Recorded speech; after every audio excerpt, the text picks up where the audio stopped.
अगर आपके पास 1 से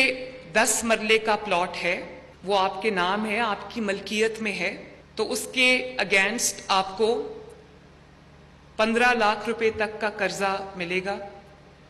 पहले 3 माह आपने कुछ नहीं देना, अपना घर बनाना है, और फिर आसान एक साथ 7 साल के ऊपर हमने रखी है, जिसको मैंने कोशिश की है और मैंने बहुत इस पे सख्ती की है कि 15,000 से कम जो माहाना किस्त है वो हो। उसके ऊपर कोई इंटरेस्ट नहीं है, कोई सूद नहीं है। आपने 7 साल में अगर 15 लाख लिया है तो आपने 7 साल में 15 लाख ही वापस करना है, 1 पैसा आपने ऊपर नहीं देना। और 14,000 की मैंने इंश्योर किया है कि 14,000 से 1 रुपया ज्यादा आपको महीने का ना देना पड़े, ताकि अगर आप किराए पे रह रहे हैं तो जो आप किराया महीने का देते हैं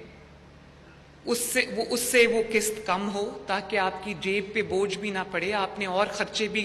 अपने बच्चों को भी देखना होता है, अपने माँ बाप को भी देखना होता है, कोई बीमार हो उसकी दवाई भी लेनी होती है, बच्चों को स्कूल भी भेजना होता है, किचन का भी खर्चा चलाना होता है।